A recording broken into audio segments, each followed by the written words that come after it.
ನರೇಂದ್ರ ಮೋದಿ ಅವರನ್ನು ಬಹಳ ಹೊಗಳ್ತಾ ಇದ್ದಾರೆ, ಬಿಜೆಪಿಗೆ ಹೋಗ್ತಾ ಇದ್ದಾರೆ. ಹಾಗಂತಿಲ್ಲ, ನಾನು ಭಾಳ ಸ್ಪಷ್ಟವಾಗಿ ಹೇಳಿದ್ದೀನಿ. ಕಲ್ಯಾಣ ರಾಜ್ಯ ಪ್ರಗತಿ ಪಕ್ಷದ ಜೊತೆಯಲ್ಲಿ ಭಾರತೀಯ ಜನತಾ ಪಕ್ಷ ಹೊಂದಾಣಿಕೆ ಮಾಡಿಕೊಂಡು ಚುನಾವಣೆಗೆ ಹೋಗೋದಕ್ಕೆ ಅವರು ಸಿದ್ಧವಾಗಿದ್ದರೆ ನಾನು ಅವ್ರ ಜೊತೆಯಲ್ಲಿ ಪ್ರಯಾಣ ಮಾಡಲಿಕ್ಕೆ ಸಿದ್ಧವಾಗಿದ್ದೇನೆ.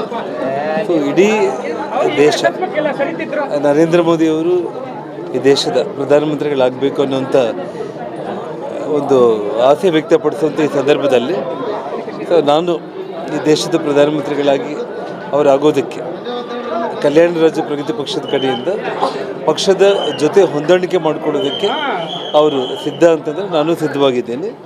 ಇಲ್ಲಾಂದರೂ ಕೂಡ ಕಲ್ಯಾಣ ರಾಜ್ಯ ಪ್ರಗತಿ ಪಕ್ಷದ ವತಿಯಿಂದ ನಾನು ಗೆದ್ದ ನಂತರ ಆದರೂ ಕೂಡ ಭಾರತೀಯ ಜನತಾ ಪಕ್ಷಕ್ಕೆ ಸಪೋರ್ಟ್ ಮಾಡ್ತೀನಿ. ಜಗದೀಶ್ ಮರಳಿ ವಾಪಸ್ ಕರ್ಕೊಂಡ್ಬಂದ್ರು, ಈಗ ನೆಕ್ಸ್ಟ್ ಜನಾರ್ದನ್ ರೆಡ್ಡಿ ಅವ್ರನ್ನ ಪ್ರಯತ್ನ ನಡೆದಿದೆ ಅನ್ನುವಂಥ ನಾನು ನಿಮಗೆ ಸ್ಪಷ್ಟವಾಗಿ ಹೇಳ್ತಾ ಇದ್ದೀನಲ್ಲ. ಕಲ್ಯಾಣ ರಾಜ್ಯ ಇವತ್ತು ಡಿಸ್ಕಷನ್ಸು ನನ್ನ ಜೊತೆಯಲ್ಲಿ ಮಾತಾಡ್ತಾ ಇರೋದು, ಅದರಲ್ಲಿ ಏನು ಎರಡನೇ ಮಾತೇನಿಲ್ಲ.